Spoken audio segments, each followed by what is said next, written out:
So what should parents and educators do if they suspect that someone has a visual impairment, one of their children has a visual impairment? Well, first of all, for every child who has a neurodevelopmental impairment, they should be considered, and this is the Royal College of Paediatricians guidelines, they should be considered visually impaired until proven otherwise.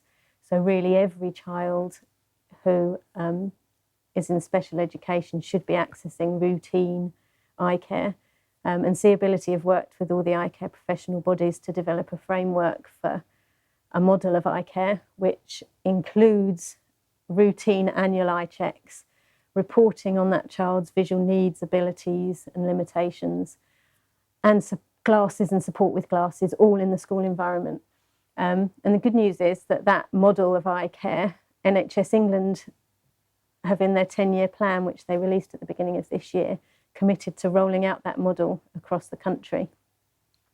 So the short answer is just make sure that everybody gets checked and that you're thinking vision and you're thinking, what can this child see?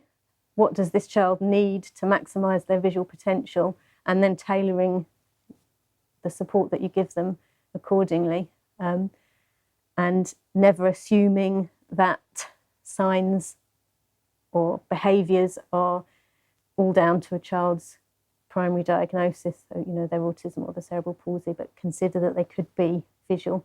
And it's a massive help to us when someone comes for their eye check, if they've been through a functional visual assessment with their educator or with their parents, so they come to us and have worked out what their visual abilities are. So a good example of that is very often people will say, oh yes, he recognises me when I come in the room, but when I ask, do you always speak when you come in the room? People often say, oh, maybe I do always go, hey, James.